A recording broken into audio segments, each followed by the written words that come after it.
নীলফামারী জেলার একমাত্র ওভারব্রিজটি সচরাচর কেউই ব্যবহার করে না। জীবনের ঝুঁকি নিয়ে মহাসড়ক পারাপার করলেও পাশের ওভারব্রিজটি ব্যবহার করছে না কেউ।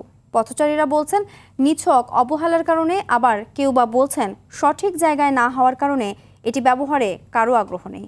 নীলফামারীর সংবাদদাতার পাঠানো তথ্যচিত্র আরও জানাচ্ছেন আবরার মাহি।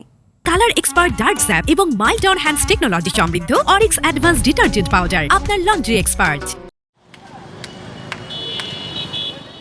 উত্তরা ইপিজেড সংলগ্ন নীলফামারী জেলার সবচেয়ে ব্যস্ততম সৈয়দপুর ডোমার মহাসড়ক পারাপারের ওভারব্রিজটি নির্মাণ করা হয় বিগত সরকারের আমলে, যদিও জেলার একমাত্র ওভারব্রিজটি ব্যবহার করে না কেউ। এ বিষয়ে এলাকাবাসী নিজেদের উদাসীনতাকে দায়ী করেছেন অনেকে, আর পরিবহন চালকরা বলছেন ওভারব্রিজটি ব্যবহার না হওয়ায় পথচারীরা অবাধে রাস্তায় চলে আসছে এবং সড়কে দুর্ঘটনার ঝুঁকি বাড়ছে।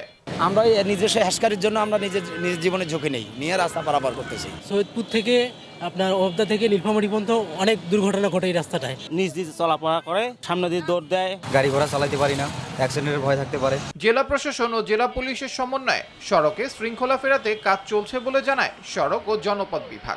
যত্রতত্র পার্কিং, অটো রিক্সা পার্কিং, এই বিষয়ে আমরা জেলা প্রশাসন এবং জেলা পুলিশের সমন্বয়ে উদ্যোগে অবৈধ স্থাপনা ও উচ্ছেদ সহ সড়কের শৃঙ্খলা আনয়নের জন্য ব্যবস্থা গ্রহণ করা হয়েছিল। আমরা পরবর্তীতে প্রয়োজনীয় ব্যবস্থা গ্রহণ করব। ওভারব্রিজটি ব্যবহারে দুর্ঘটনার ঝুঁকি অনেকটাই কমে আসবে বলে মনে করছেন সচেতন মহল। আবরার মাহি, আর ডিভি।